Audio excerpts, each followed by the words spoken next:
मैं एक ऐसी मिसाल बनाऊंगा, इसे ऐसा सबक सिखाऊंगा कि आज के बाद कोई भी मुझे आंख उठाकर देखने से पहले 100 बार सोचेगा। तू भी आखिरी बार सोच ले, बस 2 मिनट है तेरे पास।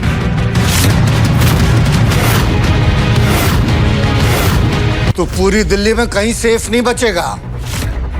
अरे दिल्ली तो क्या, तू पूरे इंडिया में सेफ नहीं बचेगा। और तेरा क्रियाक्रम भी कोई नहीं करेगा, ये वादा है बांगा का। बड़े बड़े दावे कर रहे हो, 1 मिनट रुक जाओ। 1 मिनट बहुत होता है हवा का रुख बदलने के लिए। मैं तो पूरा मौसम बदलने वाला। सुना गंदी नाली के कीड़ों, 1 मिनट में तो मैं तेरा हुलिया बदल दूंगा।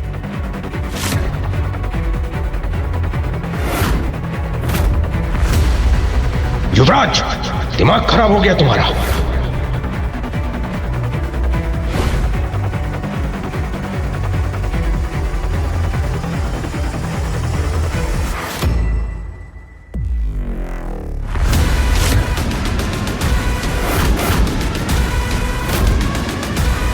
हरमन सर,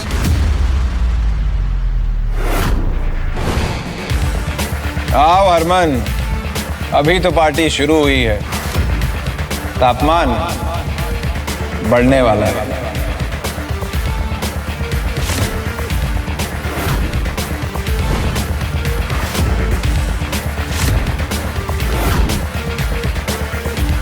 मिस्टर हरमन बेदी, 2 कौड़ी के रणविजय, तेरा खेल तमाम। दी एंड। मैम, ये सही वक्त है मिस्टर बेदी को इम्प्रेस करने का। रणविजय, तुम्हें दिखाई नहीं दे रहा है तुम किसके सामने इस तरीके से बैठे हो? उठो रणविजय, तुम इस तरीके से इनके सामने ऐसे आकड़ कर नहीं बैठ सकते हो। You know who is he? Mister Harman Bedi. Get up. मुझे इंस्ट्रक्शन देने वाली तुम कौन होती हो Heera? You are not my wife any more, remember. आज हरमन बेदी मेरे सामने घुटने टेकेगा।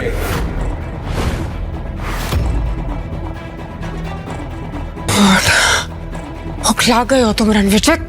मैं अभी भी कह रही हूँ तुम्हें खड़े हो जाओ, अभी के अभी। उठो अभी के अभी।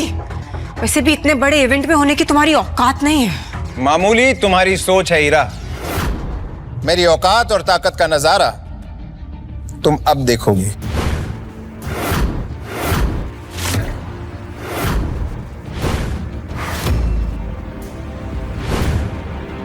हेलो हरमन साहब, मैं युवराज सेठी, सेठी ग्रुप के सीईओ बलराज सेठी का बेटा। बलराज तो समझदार है, तुम उसके बेटे होते हुए इतने बेवकूफ कैसे निकले? Welcome welcome mister Bedi. क्या शानदार पार्टी आपने थ्रो की है, मतलब एवरीथिंग इज सो परफेक्ट। सिर्फ यहाँ पर एक मच्छर घुसा है और वो मच्छर मरने के लिए छटपटा रहा है। बस कुछ ही पलों की बात है, उसके बाद हम इस मच्छर को यूं मसल दें। अब हरमन सर, मेरे डैड आपके साथ क्यों नहीं आए? तुझे अपने बाप के बिजनेस का मजाक उड़ाने में मजा आता है ना? सर, मैं और डैड तो आपके लिए इतने सालों से काम कर रहे हैं। बड़ा तीसमार खां समझता है तू अपने आप को, है? मुझे तुम्हारे जैसे जाहिल से बात करने का कोई शौक नहीं है। सर, आपको मेरे बारे में जरूर बहुत बड़ी गलतफहमी हुई है। सर, तमाशा मैं नहीं कर रहा हूं सर, तमाशा तो ये कर रहा है। जानते हैं कौन है ये 2 कौड़ी का इंसान, कपूर्स का एक्स दामाद। सर, पिछले 5 सालों से ईरा के टुकड़ों पे पल रहा था सर ये। आज इसकी मौत इसे आपके सामने लेकर आई है ना Harman sir?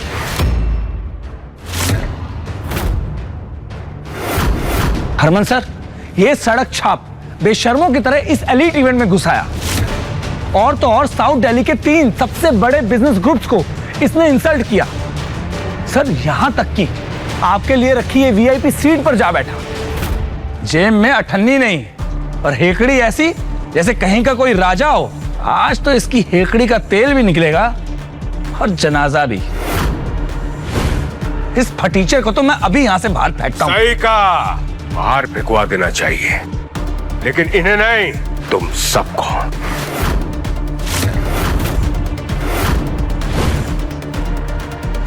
Harman, good one. कौन सा नशा करके बैठे हो तुम रणविजय? इस तरीके से नाम लोगे मिस्टर हरमन का अपनी जुबान से? मैम आप उस लूजर के फट्टे में टांग क्यों उड़ा रहे हो? आप इससे दूर ही रहो, इसे जो करना करने दो आप। हरमन सर, देखा देखा आपने इस कचरे के ढेर का घमंड, कैसे आपको आपके पहले नाम से पुकार रहा है। मैं इसका नाम हमेशा के लिए मिटा दूंगा।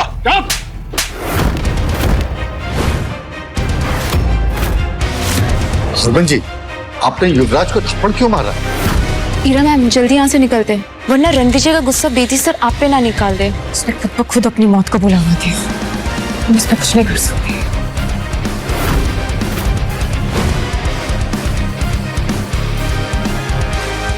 माफ कीजिए रणविजय सर। हरमन जी रणविजय के सामने घुटने कैसे टेक सकते हैं?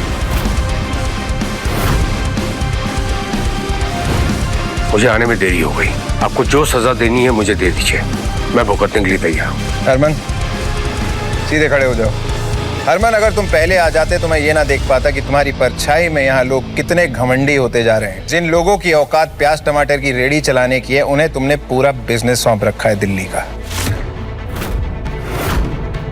गलती मेरी है रणविजय सर, इस कुर्सी का असली हकदार आप ही हैं। मैं तो कब से इस कुर्सी पे बैठा हूँ, लेकिन इन लोगों को लगता है कि इस कुर्सी पे बैठने का हक सिर्फ दुनिया के बड़े और ताकतवर लोगों को है, मेरे जैसे लोगों के लिए नहीं। तुम्हें क्या लगता है? किसमें हिम्मत है जो रणविजय सर को इस कुर्सी पे बैठने से रोक सके? आज के बाद जो भी इनकी बेइज्जती करेगा ना, उसे मेरे गुस्से का सामना करना पड़ेगा। हरमन सर, आपको बहुत बड़ी मिसअंडरस्टैंडिंग हुई है। ये एक निकम्मा नकारा कपूस का ठुकराया हुआ एक्स दामाद है। आप ये क्या कर रहे हैं सर?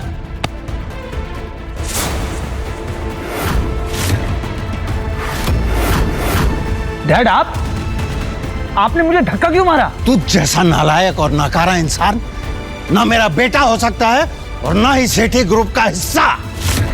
तूने मेरी 30 साल की मेहनत को मिट्टी में मिला दिया। मिस्टर सेठी, ये क्या कर रहे हैं आप? आप इस रणविजय के लिए युवराज को गुस्सा कर रहे हैं? ये मेरा एक्स हस्बैंड है मिस्टर सेठी, और मैं इसकी रग रग से वाकिफ हूं।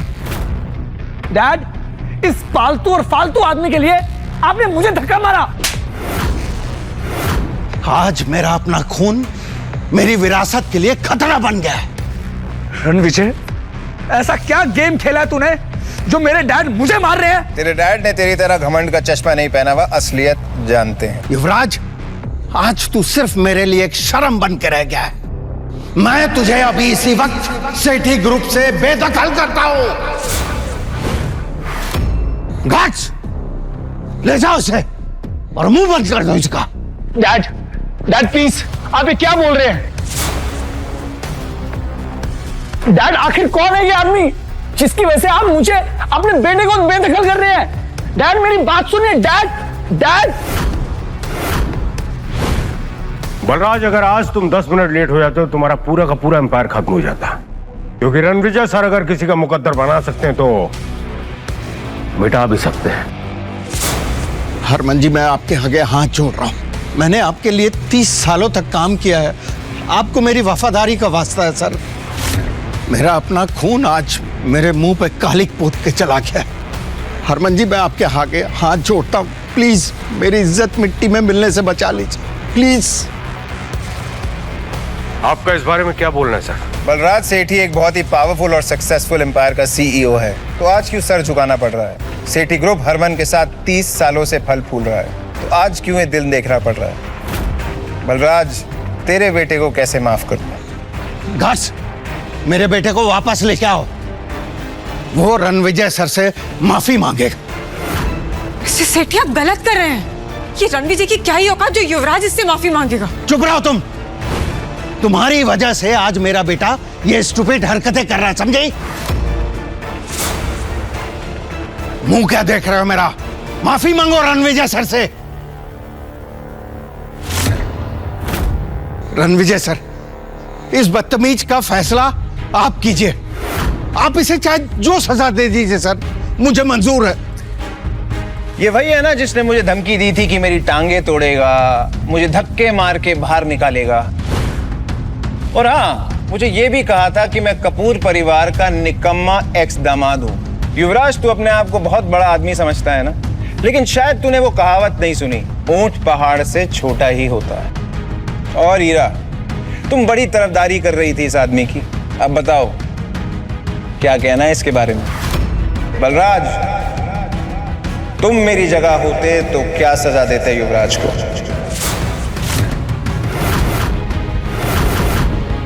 ऐसी और भी कहानियां सुनने के लिए डिस्क्रिप्शन में दी गई लिंक से डाउनलोड करें पॉकेट FM ऐप।